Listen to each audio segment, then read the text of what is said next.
আসসালামু আলাইকুম। শুরু করছি চিত্তচিরে চৈত্র মাস। লেখিকা মম সাহা। দেশের শেষ সীমানার একটি গ্রাম, সবুজ শ্যামল প্রকৃতিতে ঘেরা গ্রামের পাশ দিয়ে একটি সুন্দর নদী বয়ে গিয়েছে।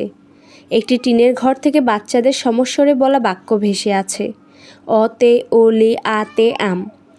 মাথার উপর তখন রোদ প্রচণ্ড। রান্নাঘরের মাটির চুলোয় চাপিয়ে রাখা একটি ভাতের হাঁড়ি, কালো ধোঁয়া উঠছে চারপাশে।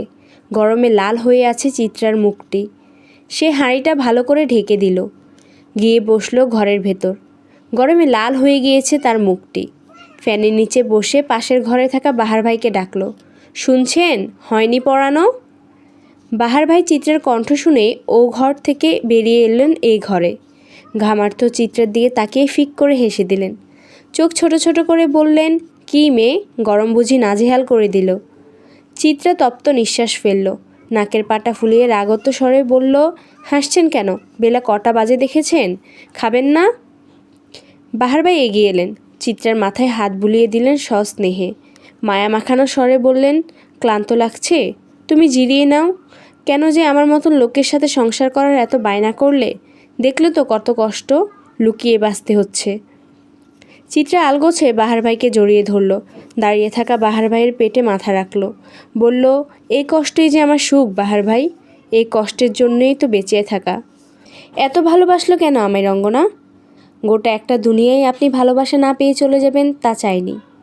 বাহার ভাই হাসলেন, অনবরতই হাত বুলিয়ে দিতে লাগলেন চিত্রার মাথায়। বিড়বিড় করে বললেন, রঙ্গনা, আমার মিষ্টি অভ্যাস হয়ে আসার জন্য ভালোবাসি তোমায়। আমার একা জীবনে বাঁচার কারণ হওয়ার জন্য ভালোবাসি। আমি তোমার ব্যর্থ প্রেমিক হইনি রঙ্গনা, আমি তোমার ব্যর্থ প্রেমিক নই।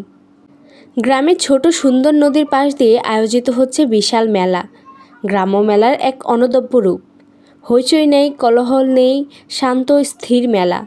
অবশ্য রাত 9টার পর থাকেই বা কজন মানুষ? গ্রামের 9টা মানেই ভীষণ রাত।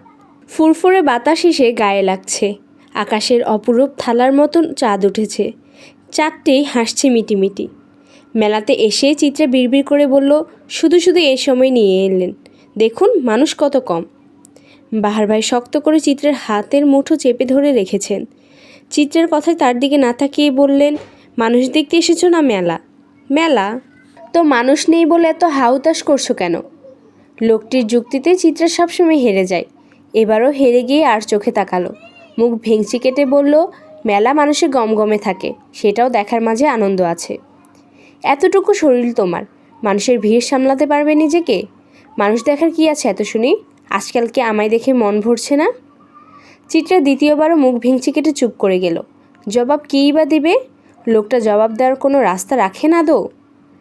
চিত্রার হাতটি মুঠোতে রেখেই চুড়ির দোকানে গেলেন মানুষটা।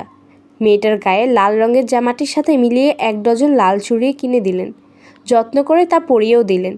দোকানদার তা দেখে মিটিমিটি হেসে বললেন, মাস্টার সাহেব তো ভাবিকে প্রচণ্ড ভালোবাসেন দেখছি। বাহার ভাই জবাবে কেবল মিষ্টি হাসলেন। চিত্রার মুখ আরও খানিকটা লাল হয়ে গেল লজ্জায়।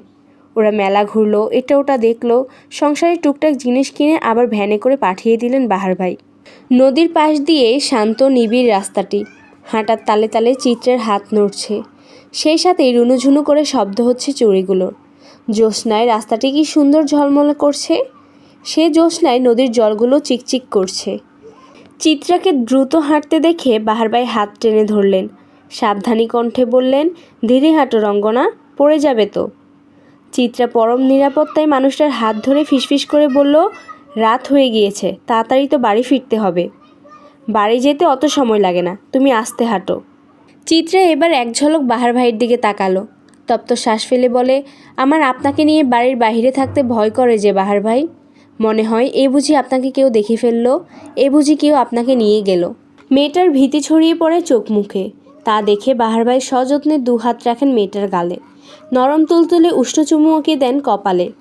এরপর ডান হাত উঠিয়ে নেন মেয়েটার মাথায়, স্নেহভরা চোখে তাকিয়ে চুলগুলো গুছিয়ে দিতে দিতে যত্ন সহকারে বলে, আমাকে কে নিবে রঙ্গনা? তোমার কাছ থেকে আমাকে কেউ নিতে পারবে না, ভয় পেও না। আমরা চেনা পরিচিত দুনিয়া থেকে বড় দূরে চলে এসেছি। চিত্রা জড়িয়ে ধরল লোকটাকে, শক্ত করে জড়িয়ে ধরে বলল, তবুও? কি তবুও? কোনো চিন্তা নেই মেয়ে, আমি মাঝে মাঝে ভাবি আমাকে এত ভালোবাসা দিলে তুমি, অথচ বিনিময়ে আমি তোমায় দিতে পারলাম না কিছু। নিজের পরিবার ছেড়ে আজ কতটা দূরে তুমি, জানোও না কেমন আছে সেই মানুষগুলো। কখনো আফসোস হয় না রঙ্গনা? আপনজন ছেড়ে আসার আফসোস, পরিবার ছেড়ে আসার আফসোস। আফসোস কেন হবে বাহার ভাই? আপনিই তো আমার পরিবার। আপনাকে না পেলে বরং আমার এক পৃথিবী পরিমাণ আফসোস থেকে যেত। মেয়েটার সহজ সরল স্বীকারোক্তিতে হাসলেন মানুষটা। শক্ত করে মেয়েটাকে বুকের মাঝে চেপে ধরে বললেন, রঙ্গনা, আমার জীবনে এক সমুদ্র সুখ দেওয়ার জন্য আমি আজীবন তোমার প্রতি কৃতজ্ঞতা স্বীকার করব। এই আমিটার কে ছিল বলো? কি ছিল? কিছু না। অথচ সেই শূন্য আমির একমাত্র পরিপূর্ণতা হয়ে তুমি এলে। আমার এই নিকষ কালো জীবনে এমন উজ্জ্বল জ্যোৎস্না হয়ে এসেছিলে বলেই আমি বেঁচে গিয়েছি।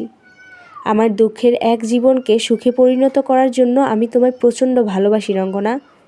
বেকার নিঃস্ব বাহারদের ভালোবাসার জন্য আজও রঙ্গনরা এই পৃথিবীতে আছে বলেই হয়তো বেকাররা বেঁচে আছে। তুমি থেকে যেও রঙ্গনা, তুমি আমার জীবনের কলঙ্ক ঢেকে রাখা চাঁদ হয়ে থেকে যেও। আমার বিশ্রাম, আমার ক্লান্তিতে ঝিমিয়ে আসা মাথাটির ভরসার কাঁধ হয়ে থেকে যেও।